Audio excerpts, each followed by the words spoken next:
Assalamualaikum warahmatullahi wabarakatuh. Halo semuanya, di sini kita kembali lagi untuk membahas aplikasi ujian online atau kita akan membangun server ujian menggunakan Zia CBT, teman-teman. Jadi di sini Zia CBT itu merupakan sebuah aplikasi yang dikembangkan oleh Bang Ahmad Lutfi. Jadi aplikasi ini bisa kita gunakan untuk misalnya untuk opsional sebagai pilihan tes jika kita ingin melakukan tes secara online ya teman-teman.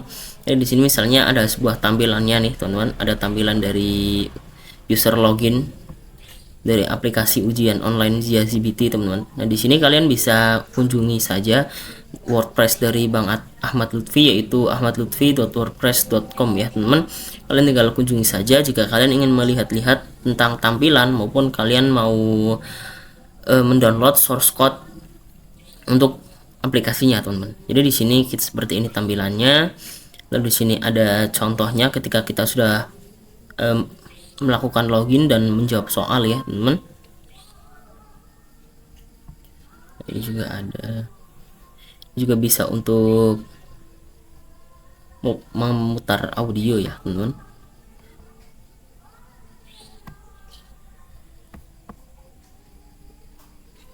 Nah, di sini jika kalian ingin menginstal untuk Zia CBT-nya, kalian bisa klik saja untuk yang aplikasi ujian online Zia CBT ini, teman-teman.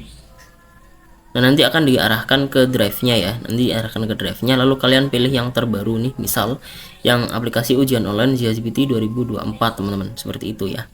Nah, mungkin itu saja tentang pengenalan singkat tentang aplikasi ujian berbasis Zia CBT ya, teman-teman. Kurang lebihnya mohon maaf, kita lanjut ke materi berikutnya.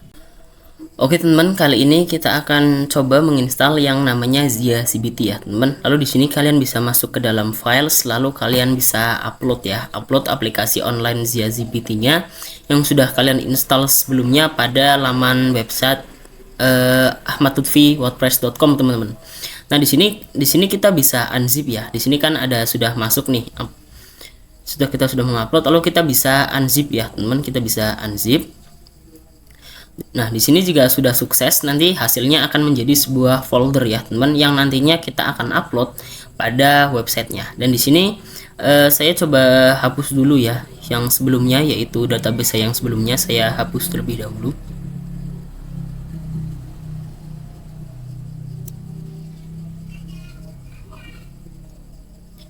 Nah, oke, jika sudah terhapus, di sini saya akan coba untuk menambahkan database baru ya, teman, atau saya akan coba masuk ke files.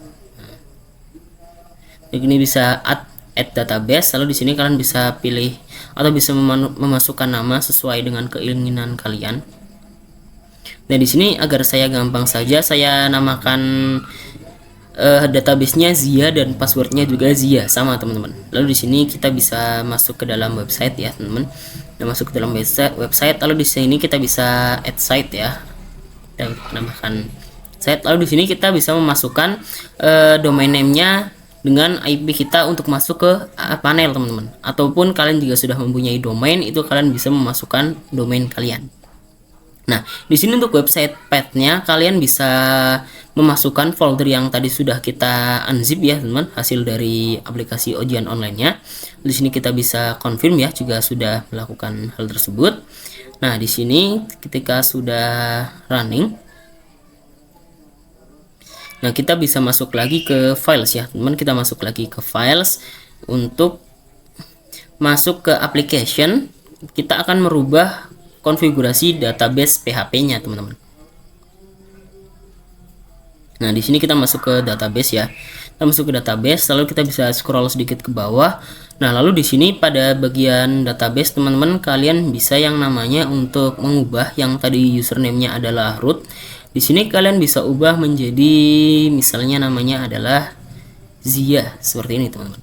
Lalu di situ kalian juga ubah passwordnya yang sebelumnya root menjadi Zia juga sama teman-teman.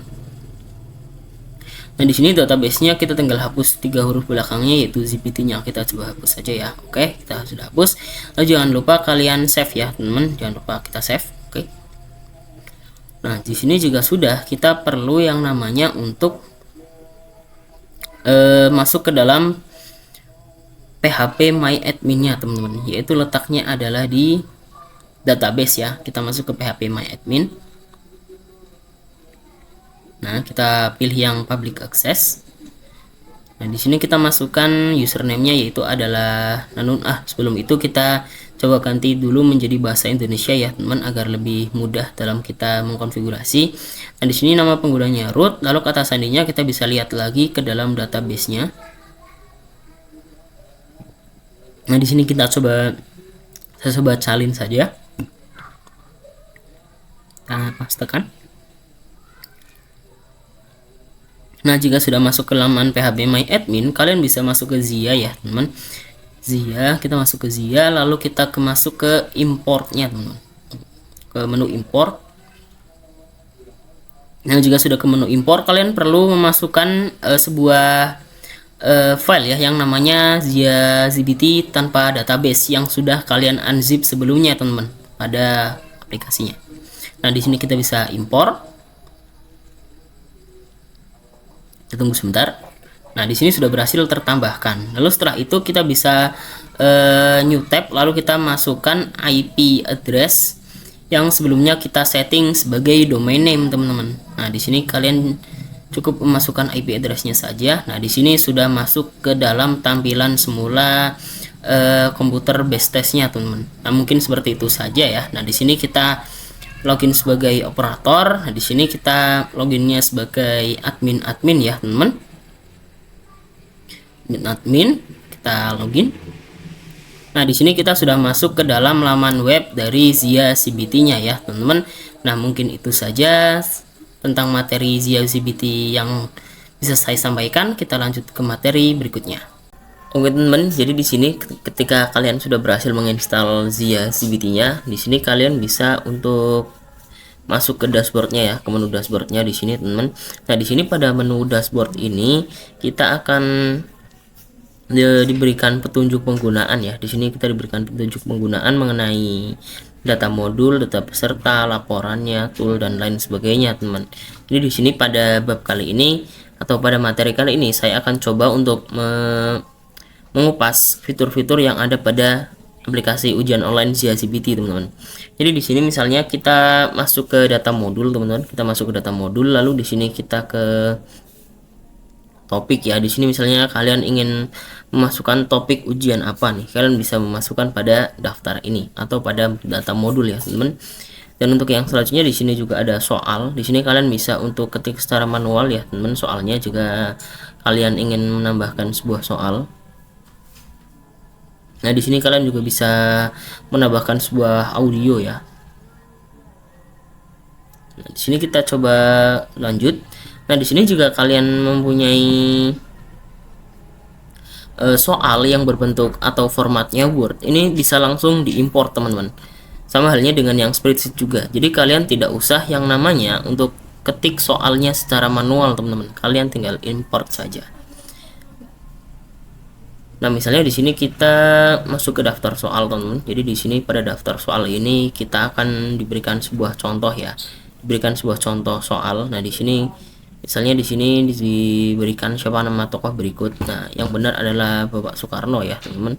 Lalu di sini kita masuk ke data peserta, dan pada daftar peserta ini juga kalian bisa untuk tahu mengelola sebuah daftar dari peserta-peserta yang mengikuti ujian yang kalian selenggarakan, seperti itu, teman-teman.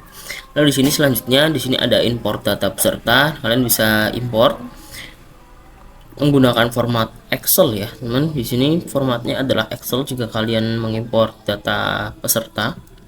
Ini cetak kartu ya, ada fitur atau fungsi cetak kartu. Lalu di sini pada data tes,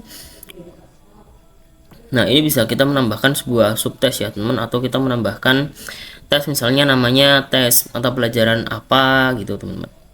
Di sini pada daftar tes ini misalnya kita akan membuat sebuah tes matematika nih, teman. Dan di sini kita juga bisa menentukan waktu dimulai dan waktu selesainya itu kapan, teman-teman. Dan di sini juga ada evaluasi tes untuk mengetahui tes yang terlaksana itu seperti apa, ada hasilnya, ada token, dan di sini juga ada fitur laporan ya, teman.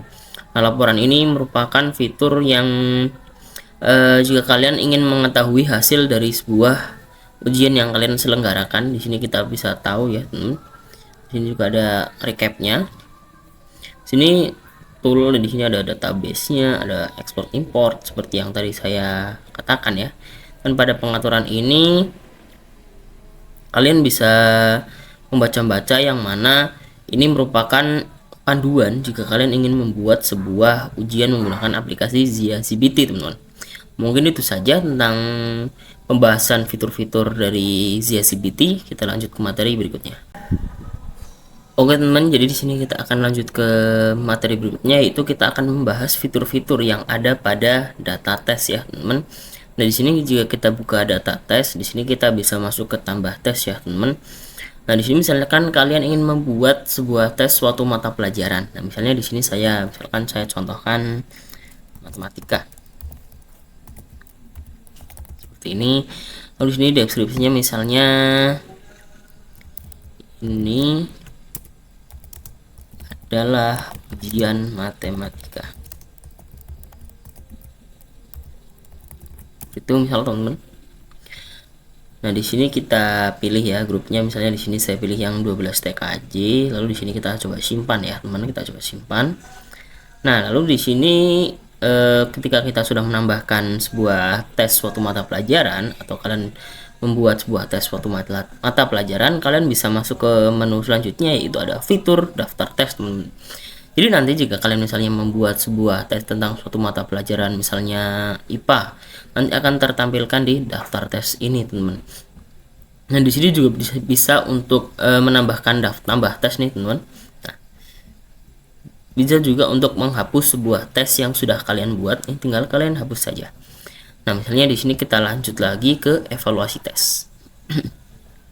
Nah, pada evaluasi tes ini, di sini akan mengevaluasi sebuah soal yang tipenya adalah essay ini, teman. Nah, di sini evaluasi jawaban essay. Dan ini di sini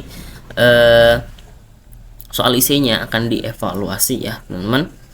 Lalu di sini ketika kita sudah melakukan evaluasi jawaban essay, nah, kalian juga bisa untuk mengetahui hasil tesnya secara real time nih, teman-teman, dari peserta ujian yang sedang mengerjakan sebuah soalnya.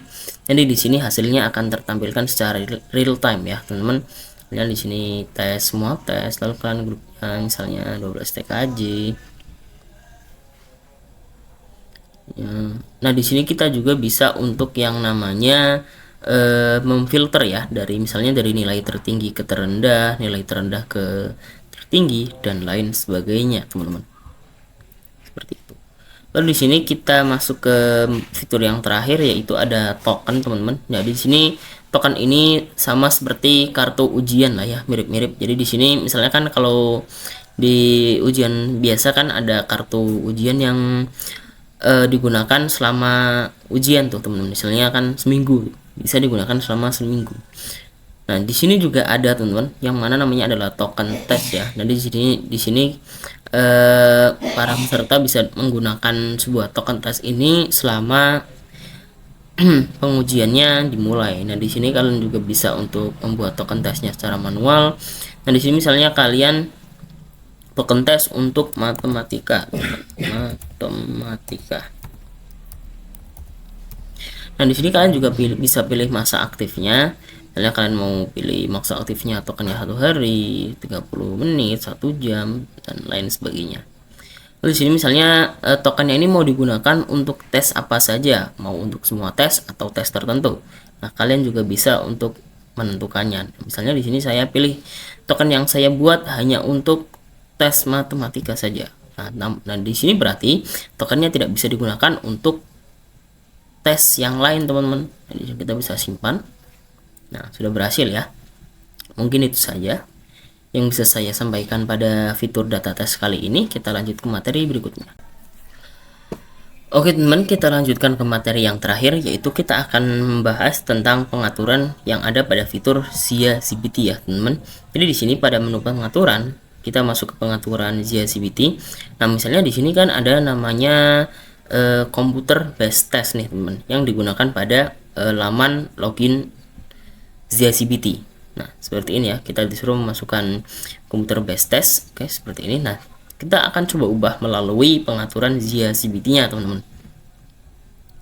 Nah, misalnya di sini kita ubah menjadi penilaian ya. Misalnya kita ubah menjadi penilaian akhir, misal penilaian akhir seperti ini. Misalnya di sini ujian online berbasis komputer, ya kan ya. Di sini kita link login operatornya kita iya kan. Nanti di sini kita bisa login sebagai operatornya. Nah, misalnya di sini kita ubah, misalnya kita ubah ya, bentar. Kita ubah ya, misal teman-teman kita ubah misalnya pilihlah yang mudah terlebih dahulu, pilihlah yang mudah terlebih dahulu, seperti ini. Itu kita coba simpan, kita coba refresh ya. Nah, ini juga pasti untuk berubah ya teman. Kalian bisa sesuaikan saja, kalian bisa sesuaikan dengan nama sekolah kalian, misalnya di sini SMK ataupun SMA ya teman. Kita lanjut ke materi atau kita lanjut ke fitur selanjutnya, yaitu ada pengaturan user ya teman-teman.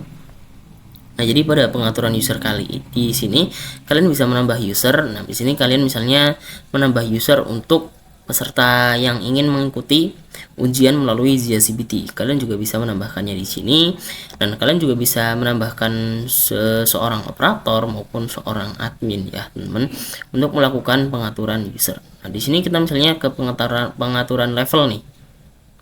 Nah, misalnya di sini untuk level admin ini hak aksesnya ada, misalnya bisa membuat daftar grup, bisa membuat database dan lain sebagainya. Dan di sini untuk misalnya untuk siswanya nih teman-teman, kalian juga bisa untuk menambahkannya levelnya hanya bisa untuk mengerjakan saja, tidak mampu mengotak-ngatik hak aksesnya dan lain-lainnya teman-teman.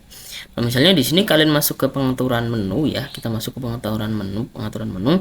Nah, pada pengaturan menu kali ini bisa untuk administrator untuk menambahkan fungsi-fungsi baru pada Zia CBT agar lebih mudah ketika digunakan untuk melakukan sebuah tes nih teman-teman. Nah, ini juga berguna banget untuk pengembangan dari Zia CBT itu sendiri. Nah, mungkin itu saja pada materi Zia CBT kali ini. Kita lanjut ke materi berikutnya.